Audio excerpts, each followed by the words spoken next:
The war had ended, or so it seemed. By May 1945, the guns across Europe had finally fallen silent. Smoke still drifted above broken cities, and the land itself bore the weight of years of destruction. Soldiers embraced in relief. Civilians stepped cautiously back into streets lined with ruins. Flags returned where only devastation had stood. Victory had come. Yet beneath the relief, beyond the public ceremonies and careful diplomacy, something less certain was beginning to take shape. In the quiet that followed the fighting, a difficult question lingered. What happens when allies begin to doubt one another? And more troubling still, what if the foundations of the next conflict were already being laid, even before the last one had fully ended? The alliance between Britain, the United States, and the Soviet Union had always been fragile. It was built on necessity rather than trust. In London, life was still shaped by rationing and the lingering strain of war. In Moscow, victory came at an immense cost, millions lost, entire regions devastated. Across Europe, families returned to shattered homes, uncertain whether peace would hold or simply give way to something else. For ordinary people, the hope was simple: that the suffering had led to something lasting. That stability, perhaps even renewal, might follow. But for those in positions of power, the picture looked different. The war had redrawn borders, but it had also revealed a shift in global power.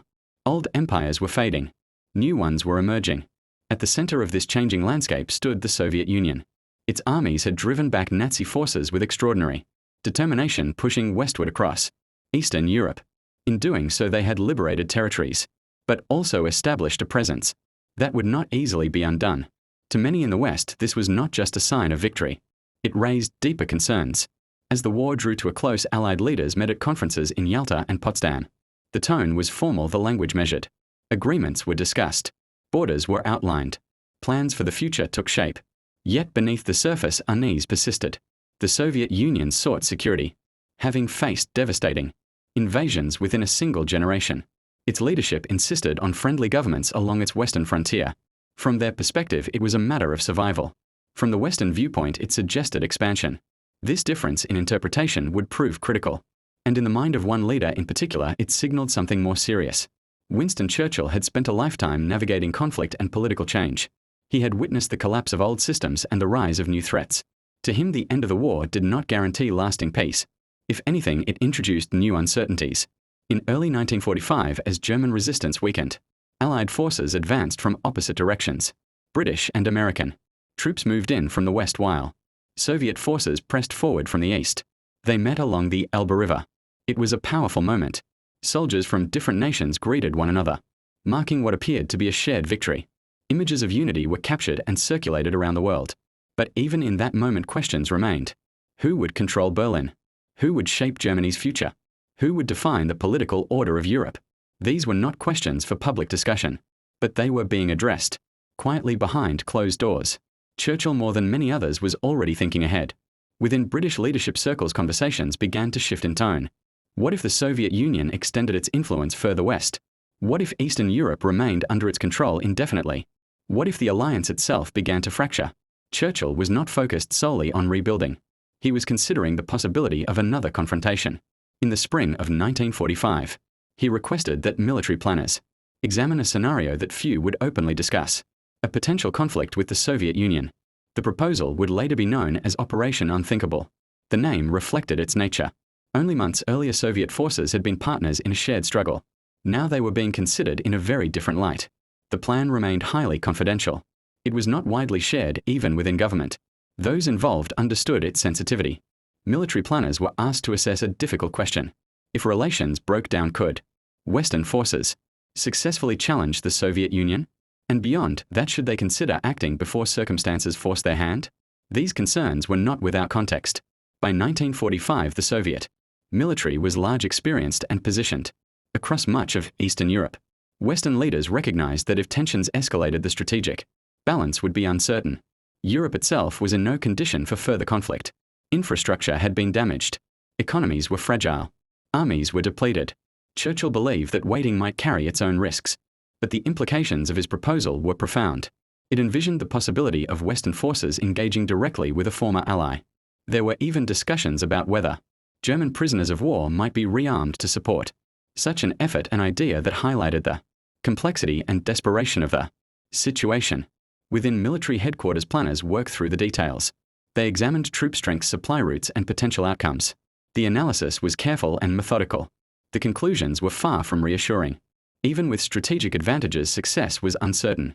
The Soviet Union's numerical strength and established positions presented a significant challenge. A prolonged conflict could not be ruled out, and that possibility carried serious consequences. Another major war in Europe so soon after the last would have been difficult to sustain. While these discussions unfolded every day, life across the continent remained focused on recovery. In Poland, families searched for traces of their former lives. In Germany, cities like Berlin were still largely in ruins. In Britain, rationing continued as resources remained limited. In the Soviet Union, entire communities were working to rebuild from loss. For most people, peace was immediate and essential. The idea of renewed conflict was almost unimaginable. Yet, at the highest levels of decision-making, it was being considered. Not everyone supported the idea. Some military leaders questioned whether such a plan was practical. Political figures considered how it might be received by the public. How could another war be justified so soon? How could former allies be recast as adversaries? There was also a crucial factor.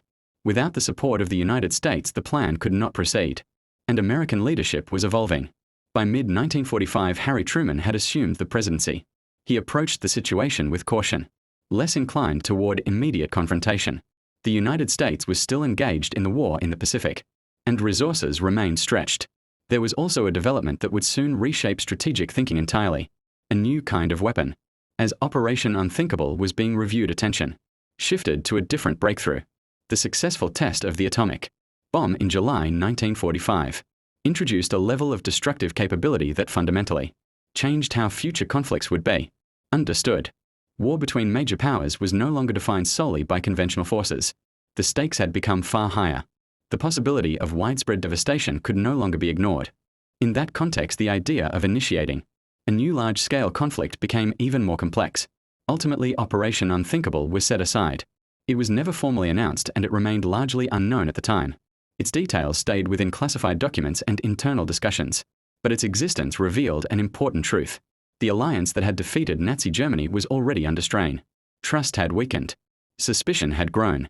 And the world was beginning to move into a different kind of tension. The shift that followed did not happen all at once. There was no single moment that marked the beginning of the Cold War. Instead, it developed gradually. Through cautious planning. Through strategic positioning. Through changing perceptions. Moments like this played a role. When former partners began to view each other through a different lens. Churchill would later speak publicly about a growing divide across Europe. But the underlying concerns had already been forming. Well before those words were spoken. In Eastern Europe, governments increasingly aligned with Moscow. Political structures began to reflect Soviet influence. In the West, cooperation deepened among other nations. Alliances took shape that would define the coming decades. The global landscape became more divided. Although direct conflict between these powers never occurred, the tension remained constant. It expressed itself in other ways through regional conflicts, intelligence operations, and strategic competition. It was a different kind of struggle, less visible but no less significant. The legacy of this period continues to resonate. It serves as a reminder that the end of war does not always bring immediate clarity, that alliances can shift under pressure, that uncertainty can shape decisions in lasting ways. Operation Unthinkable was never carried out, but it reflected the concerns of its time. And in history, the plans that remain unrealized can still influence the course of events.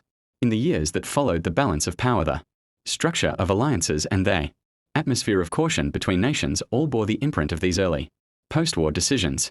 The war had ended, but its consequences continued to unfold. In many ways, it had not truly concluded. It had changed.